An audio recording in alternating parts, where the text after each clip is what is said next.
Propertius uses mythological examples a great deal, and he often gets rather involved with sort of telling the stories of these mythological examples. He's drawing on a tradition that exists in a lot of ancient poetry and also in oratory and so on, of making a point, making a case, making an argument by saying, well, the way people are behaving now, the way people are behaving around me, is rather like they behaved in a famous example from myth, the way that Penelope was loyal to Odysseus while he was off fighting in the Trojan War for 20 years, something like that.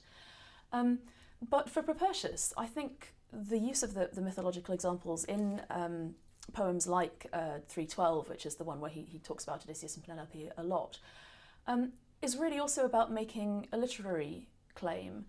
So that poem is not about his own love. It's about a couple, a faithful couple who are actually husband and wife, quite interestingly. That's not normal in love elegy. You're not normally married to the girl you love and write about. And this couple are Posthumus and Galla, and Posthumus has gone off to fight for Augustus, for the Roman Empire.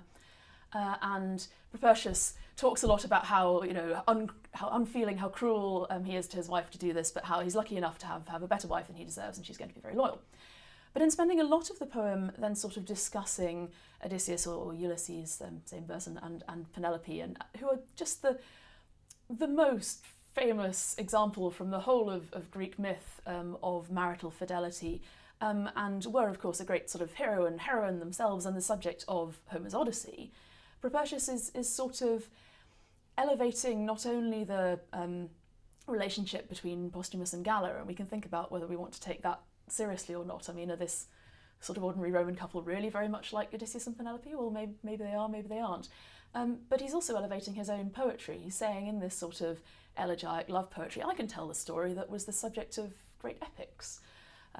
So myth it's playing that exemplary role. It's meant to show that something in contemporary life is like myth.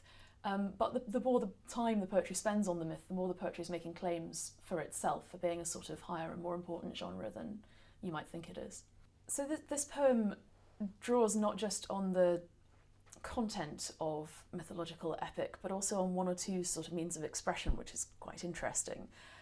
So in line 15, for instance, Propertius addresses Posthumus to tell him how lucky he is. And he tells him that he is 3 and 4 times blessed, ter quater felix, in his chaste wife. And this, you can sort of tell already, is some rather elevated expression. I don't think you'd normally go around in real life saying you are 3 and 4 times blessed. And specifically, it actually draws on something, appropriately enough, from the Odyssey. But something that Odysseus says, I mean, rather differently, not about how lucky he is and his wife, but how lucky those who were lucky enough to die back in Troy were, whereas he has to go on, being shipwrecked and having a terrible journey home. But it's that sort of elevated and sophisticated way of talking, which is part of this idea that Posthumus and Galla are being elevated to a much sort of higher literary and conceptual status.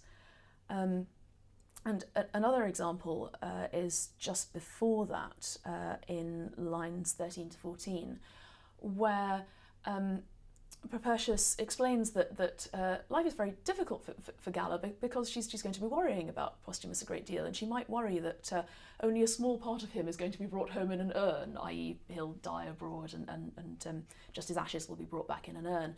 And this seems to be alluding to a moment in a very famous Greek tragedy, the tragedy of Electra by Sophocles, in which the heroine sort of mourns over what she thinks is her dead brother in an urn for sort of quite a long time, and it's a moment of great high tragedy. So we have a similar point there where for a reader who realises that, who can sort of pick up, oh yes, that reminds me of something I've heard of before in a tragedy. Again, that there is this issue that perhaps this ordinary couple can have emotions and experiences that are comparable to sort of great tragic and epic ones from the past, or, but on the other hand, perhaps that contrast is a bit too much. Perhaps we're not really sure that an ordinary Roman wife can be sensibly compared to a tragic heroine.